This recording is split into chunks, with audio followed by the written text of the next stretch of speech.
हिंदी भाषेबाबतचा अंतिम निर्णय 7 दिवसांमध्ये घेतला जाणार अशी माहिती सूत्रांनी दिली आहे। शालेय शिक्षण मंत्री दादा भुसे हे 7 दिवसांमध्ये हिंदीला विरोध करणाऱ्या राजकीय पक्ष, नेते, संघटना आणि भाषा तज्ज्ञांसोबत बैठक घेणार असल्याचं कळतंय आणि या बैठकीत राष्ट्रीय शैक्षणिक धोरण, इतर राज्यांची भाषा, त्यांचं धोरण, हिंदी भाषेबाबतचं धोरण या सगळ्यांचं सादरीकरण करून त्यांची भूमिका जाणून घेणार असल्याचं कळतंय। या 7 दिवसांत याविषयी समग्र अहवाल तयार केला जाईल आणि सरकार मग अंतिम निर्णय घेईल असं आता सूत्रांनी सांगितलंय।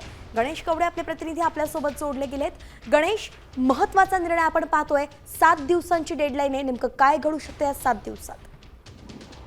नक्कीच ज्या हिंदी भाषेसंदर्भामध्ये आहे तो विरोध केला जातोय, कारण की पहिलीपासून हिंदी आहे ती शालेय शिक्षणामध्ये शिकवली जाणार आहे आणि यासाठी कुठेतरी मोठ्या प्रमाणामध्ये विरोध होताना पाहायला मिळतोय। आणि याच पार्श्वभूमीवर काल मुख्यमंत्री देवेंद्र फडणवीस यांनी ही महत्त्वाची बैठक आहे ती घेतली होती आणि या बैठकीमध्ये आहे जे विरोध करतात यांच्याशी संवाद साधणार आहे। त्याचबरोबर साहित्यिक असतील, वेगवेगळ्या संघटना असतील, भाषा तज्ज्ञ असतील, या सर्वांबरोबर ही दादा भुसे जे शिक्षण मंत्री आहेत ते भेट घेणार आहेत।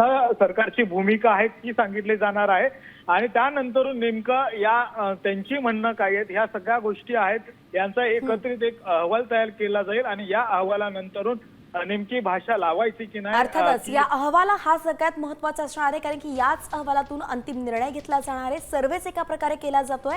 धन्यवाद गणेश, अगदी सविस्तर अपडेट आपण दिली आहे। 7 दिवसांत अंतिम निर्णय घेतला जाणार आहे, पाहावं लागणार आहे नेमकं काय होतं। अपडेटवरती आपलं लक्ष असेलच।